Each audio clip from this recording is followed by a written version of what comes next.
السلام علیکم۔ آج جمعہ ہے نومبر کی 20 تاریخ۔ پاکستان میں اس وقت شام کے 7، بھارت میں 7:30 اور یہاں ہمارے اسٹوڈیوز کی گھڑیوں میں صبح کے 9 بج رہے ہیں۔ وائس آف امریکہ واشنگٹن کی اردو سروس سے میں ہوں خالد حمید، خبروں کے ایک بلیٹن کے ساتھ۔ پاکستان کے وزیر اعظم عمران خان کے دورہ افغانستان کے نتیجے میں دونوں ممالک اپنے اپنے ملک اور وسیع تر علاقے میں امن و استحکام میں مدد دینے کے لیے ایک مشترکہ لائحہ عمل پر متفق ہو گئے ہیں۔ اس مشترکہ لائحہ عمل میں افغانستان کے دیگر ممالک کے ساتھ تعلقات سمیت متعدد نکات شامل کیے گئے ہیں۔ افغانستان کی وزارت خارجہ نے ایک بیان میں کہا ہے کہ افغانستان کے دیگر ممالک کے ساتھ کثیر ملکی اتحاد اور دوستانہ تعلقات سے دونوں ملکوں میں خطرات ختم کرنے کا موقع فراہم ہوا ہے۔ بیان میں مزید کہا گیا ہے کہ دونوں میں سے کوئی بھی ملک اپنی سرزمین کو دوسرے ملک میں تخریبی کارروائیوں کے لیے استعمال کرنے کی اجازت نہیں دے گا، اور دونوں ملک امن کے دشمنوں اور امن عمل کو خطرے میں ڈالنے والوں کی شناخت کر کے ان سے نمٹنے کے لیے ایک دوسرے کے ساتھ مل کر کام کریں گے۔ بیان میں اس بات پر زور دیا گیا ہے کہ دونوں ملکوں میں افہام و تفہیم اور تعاون کے لیے موجود نظام کے تحت باہمی مسائل حل کر کے کثیر جہتی تعاون کو فروغ دیا جائے گا۔ دونوں ملک باہمی رابطوں کو فروغ دیں گے، جن میں عوامی، کاروباری اور حکومتی سطح کے رابطوں کے علاوہ سیکیورٹی کے حوالے سے رابطے بھی شامل ہیں۔ پاکستان اور افغانستان نے دو طرفہ سیکیورٹی معاملات کو بہتر بنانے کے لیے انٹیلیجنس شیئرنگ پر بھی اتفاق کیا ہے اور اس ضمن میں کمیٹیوں کے قیام کی منظوری بھی دی ہے۔ دونوں ملکوں کے درمیان سیکیورٹی معاملات میں پیش رفت ایک ایسے وقت میں ہو رہی ہے جب ایک جانب امریکی اور اتحادی افواج کا آئندہ برس افغانستان سے انخلاء متوقع ہے، اور دوسری جانب افغانستان میں تشدد کی لہر میں نمایاں تیزی آئی ہے۔ سینئر تجزیہ کار اور افغان امور کے ماہر رحیم اللہ یوسف زئی کا کہنا ہے کہ عمران خان اور اشرف غنی کی اس سے قبل 2 ملاقاتیں ہو چکی ہیں۔ ان کے بقول دونوں ملکوں کے درمیان اعتماد کے فقدان کو ختم کرنے کے لیے پاکستان کے وزیر اعظم کا دورہ کابل بہت ضروری تھا۔ امریکہ کے وزیر خارجہ مائک پومپیو نے جمعے کے روز اپنے اسرائیل کے دورے کے اختتام پر یروشلم میں ایک میوزیم کا دورہ کیا۔ اس سے ایک روز پہلے مائک پومپیو دریائے اردن کے مغربی کنارے پر یہودی بستیوں کا دورہ کرنے والے پہلے امریکی سفارتی اہلکار بن گئے۔ ان یہودی بستیوں کو بیشتر ممالک میں غیر قانونی قرار دیا جاتا ہے۔ ان کا یہ دورہ ہیلی کاپٹر کے ذریعے ایک مختصر دورہ تھا، اور اس سے مشرق وسطی سے متعلق امریکہ کی دیرینہ پالیسی میں تبدیلی کا اشارہ ملتا ہے۔ وزیر خارجہ مائک پومپیو مغربی کنارے پر واقع اسگاٹ وائزی پہنچے۔ انہوں نے جولان کی پہاڑیوں کا بھی دورہ کیا۔ فلسطینی مظاہرین نے اس موقع پر احتجاج کرتے ہوئے کہا کہ اس اقدام سے ایک خطرناک مثال قائم ہوئی ہے۔ بعض تجزیہ کاروں نے بھی خدشات کا اظہار کرتے ہوئے کہا ہے کہ اس سے اس سمجھوتے کی راہ میں بھی رکاوٹیں کھڑی ہوں گی جن میں مشرق وسطیٰ کے مسئلے کو حل کرنے کے لیے آزاد فلسطینی ریاست کے قیام کا وعدہ کیا گیا تھا۔ بروکنگز انسٹی ٹیوٹ کے تجزیہ کار مائیکل اوہن لین کا کہنا ہے کہ کوئی بھی ایسا تصور جس میں اسرائیل کو مغربی کنارے کے بیشتر علاقوں پر قبضہ مستقل طور پر جاری رکھنے کی ضمانت فراہم کرنا ہو اور 2 آزاد ملکوں کے حل کی کوشش نہ کرنا باعث تشویش ہے۔ امریکہ نے ایران پر نئی پابندیاں نافذ کرنے کا اعلان کیا ہے، جن کے تحت ایرانی رہنما آیت اللہ خامنئی کی قائم کردہ تنظیم کو بلیک لسٹ کیا جا رہا ہے۔ امریکی وزارت خزانہ کی بنیاد مستضعفان، جسے خیراتی ادارہ کہا جاتا ہے، ایک مالدار کمپنی ہے۔ وزارت خزانہ نے کہا کہ یہ بظاہر ایک خیراتی ادارہ ہے جس سے غربا اور پسے ہوئے لوگوں کو امداد دی جاتی ہے، اور اس تنظیم کے لیے فنڈز ایرانی لوگوں سے اکٹھے کیے جاتے ہیں، لیکن اس سے جمع شدہ رقوم کو سپریم لیڈر خامنئی اپنے منصب کے لیے استعمال کرتے ہیں۔ وہ ان رقوم کو اپنے سیاسی اتحادیوں کو نوازنے اور حکومت مخالفین کو سزا دینے کے لیے استعمال کرتے ہیں۔ نئی پابندیوں کا اطلاق 10 شخصیات اور فاؤنڈیشن کے 50 ذیلی اداروں پر ہوگا جن میں ان کے مالیات کے شعبے بھی شامل ہیں۔ ان اداروں کے امریکہ میں اثاثے منجمد کر دیے گئے ہیں۔ بدھ کو عائد کی جانے والی پابندیاں امریکہ کی طرف سے ایران پر زیادہ سے زیادہ دباؤ ڈالنے کی مہم کا حصہ ہیں۔ صدر ڈونلڈ ٹرمپ نے اپنے دور صدارت میں امریکہ کو ایران کے ساتھ سن 2015 میں ہونے والے اوباما دور کے بین الاقوامی ایٹمی معاہدے سے علیحدہ کر لیا تھا۔ ٹرمپ انتظامیہ نے تہران پر سخت پابندیاں عائد کی ہیں، جس سے ایران کی معیشت بری طرح متاثر ہوئی ہے۔ امریکہ کے صدارتی انتخابات سن 2020 کا آخری نتیجہ بھی آ گیا ہے، جس میں ڈیموکریٹک پارٹی کے صدارتی امیدوار جو بائیڈن غیر سرکاری نتائج کے مطابق کامیاب قرار پائے ہیں۔ امریکی خبر رساں ادارے ایسوسی ایٹڈ پریس کے مطابق جمعرات کو الیکشن حکام نے جارجیا کے نتیجے کا اعلان کیا، جس کے مطابق جو بائیڈن نے صدر ٹرمپ کے مقابلے میں 12,000 زیادہ ووٹ حاصل کیے ہیں۔ جارجیا میں کامیابی کے بعد جو بائیڈن کے الیکٹرل ووٹ میں مزید 16 ووٹ کا اضافہ ہو گیا ہے۔ نومنتخب امریکی صدر جو بائیڈن کے الیکٹرل ووٹس کی کل تعداد 306 ہو گئی ہے، جبکہ ان کے مد مقابل صدر ٹرمپ نے 232 الیکٹرل ووٹ حاصل کیے ہیں۔ یاد رہے کہ جارجیا میں ڈیموکریٹک پارٹی نے 25 برس بعد کامیابی حاصل کی ہے۔ آخری مرتبہ 1992 میں ڈیموکریٹک صدارتی امیدوار بل کلنٹن نے اس ریاست میں کامیابی حاصل کی تھی، اور 1996 کے بعد سے یہ ریاست ریپبلکن صدارتی امیدواروں کے پاس تھی۔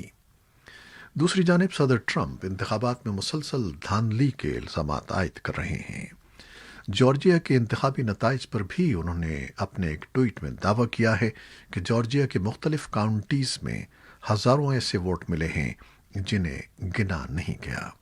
انہوں نے دعویٰ کیا کہ بہت جلد جارجیا کے نتائج ریپبلکن کے حق میں آ جائیں گے۔ ادھر جو بائیڈن نے صدر ٹرمپ کی جانب سے دھاندلی کے الزامات، انتخابات میں شکست تسلیم نہ کرنے اور انتقال اقتدار کے لیے ان سے تعاون نہ کرنے کے عمل کو اشتعال انگیز قرار دیا ہے۔ جو بائیڈن ان دنوں کورونا وائرس سے نمٹنے کے لیے مشاورتی اجلاس کر رہے ہیں، جس میں وہ ماہرین سے تجاویز طلب کر رہے ہیں۔ امریکہ میں کورونا وائرس سے ہونے والی اموات کی تعداد 2.5 لاکھ سے تجاوز کر گئی ہے۔ اموات کی یہ ریکارڈ تعداد ایسے وقت رپورٹ ہوئی ہے جب امریکہ بھر میں کورونا کی وبا کی دوسری لہر کے باعث ایک بار پھر نئے کیسز اور اموات میں اضافہ ہو رہا ہے۔ میکسیکو میں کورونا وائرس سے اموات کی کل تعداد 1 لاکھ سے تجاوز کر گئی ہے، جس کے بعد میکسیکو ہلاکتوں کے اعتبار سے دنیا کا چوتھا ملک بن گیا ہے، جہاں 1 لاکھ سے زیادہ اموات ہوئی ہیں۔ عالمی وبا سے جن دیگر ملکوں میں 1 لاکھ سے زیادہ اموات رپورٹ ہوئی ہیں، ان میں امریکہ، برازیل اور بھارت بالترتیب پہلے، دوسرے اور تیسرے نمبر پر ہیں۔ میکسیکو کے وزیر صحت ہیوگو لوپیس نے جمعرات کو نیوز بریفنگ کے دوران بتایا کہ کورونا سے مزید 576 مریض ہلاک ہوئے ہیں، جس کے بعد اموات کی کل تعداد 1,104 تک پہنچ گئی ہے۔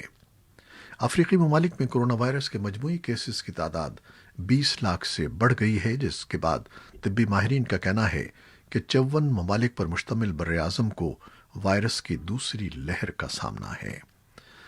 افریقی سینٹر فار ڈیزیز کنٹرول کے مطابق مجموعی طور پر افریقی ممالک میں اب تک 48,000 سے زائد افراد ہلاک ہو چکے ہیں، جو دنیا بھر میں کورونا سے ہونے والی اموات کا 4% ہے۔ امریکی محکمہ محنت نے جمعرات کو کہا ہے کہ ملک میں کورونا وائرس کے بڑھتے ہوئے مریضوں کے ساتھ ساتھ گزشتہ ہفتے بے روزگاری الاؤنس کے لیے درخواست دینے والوں میں بھی اضافہ ہوا ہے، جس سے دنیا کی سب سے بڑی معیشت کو ایک نئے خطرے کا سامنا ہے۔ لیبر ڈپارٹمنٹ کی رپورٹ کے مطابق 7,42,000 بے روزگار افراد نے الاؤنس کے حصول کے لیے نئی درخواستیں دائر کی ہیں، جو گزشتہ ہفتے کے مقابلے میں 31,000 زیادہ ہیں۔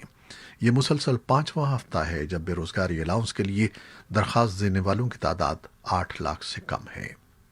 محکمہ محنت کا کہنا ہے کہ کل 6.4 ملین افراد بے روزگار ہیں، جبکہ نومبر کے پہلے ہفتے میں بے روزگاری کی شرح 4.3% تھی۔ بے روزگاری کی شرح میں اس سال ماہ اپریل کے مقابلے میں نمایاں کمی ہوئی ہے، جب بے روزگاری کی شرح 14.7% تھی۔ تاہم امریکہ میں کرونا وائرس کے 1,70,000 نئے متاثرین کے اندراج کے بعد مختلف ریاستوں کے گورنروں اور میئرز نے کاروباری سرگرمیوں پر نئی قدغنیں عائد کرنا شروع کر دی ہیں۔ چند مہینے پہلے وائرس متاثرین میں کمی کے بعد انہیں نرم کر دیا گیا تھا۔ صحت عامہ سے متعلق بہت سے عہدیدار سالانہ تھینکس گیونگ تہوار کی چھٹیوں کے تناظر میں امریکیوں پر زور دے رہے ہیں کہ وہ آئندہ ہفتے گھروں پر رہیں اور کہیں آنے جانے سے اجتناب کریں، جس سے کرونا وائرس مزید پھیل سکتا ہے۔ پاکستان میں عالمی وبا سے اب تک 7,248 افراد ہلاک اور 3,65,000 سے زیادہ کیسز رپورٹ ہو چکے ہیں، جبکہ حکام کے مطابق 3,26,000 سے زیادہ متاثرہ افراد صحت یاب بھی ہو چکے ہیں۔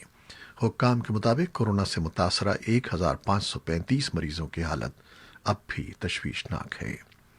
بھارت کے دارالحکومت دہلی سمیت ملک کے مختلف حصوں میں ایک بار پھر کورونا کیسز میں اضافہ ہو رہا ہے۔ گزشتہ 24 گھنٹوں میں 45,882 افراد میں کورونا کی تشخیص ہوئی ہے۔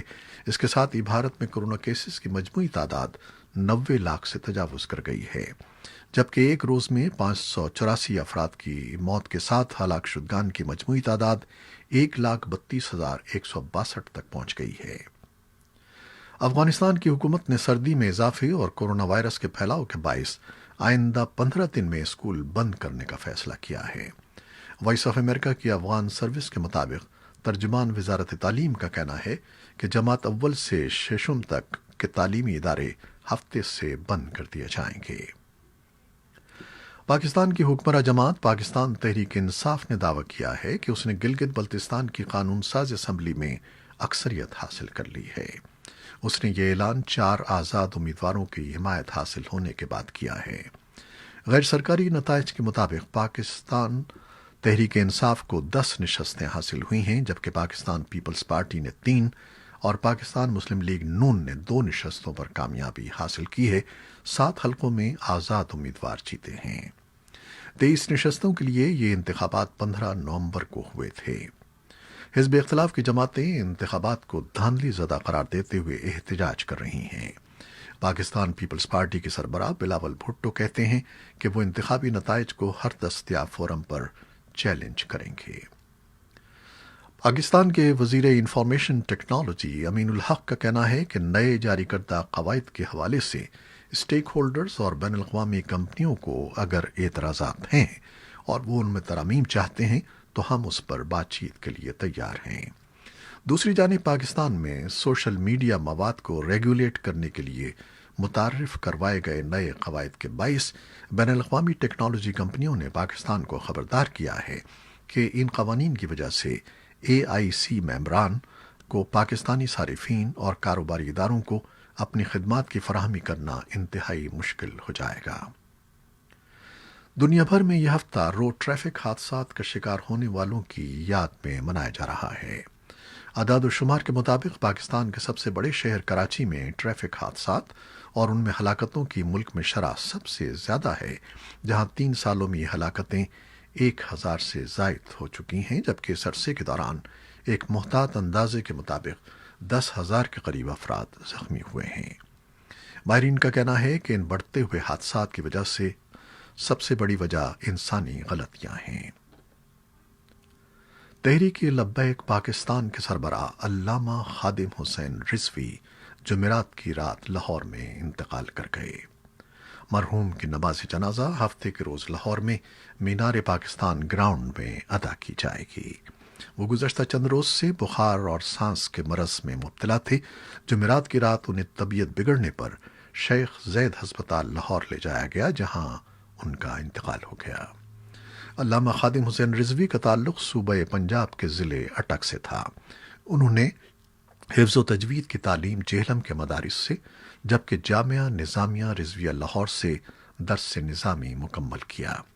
وہ محکمہ اوقاف پنجاب کے تحت لاہور کی ایک مسجد کے خطیب بھی رہے۔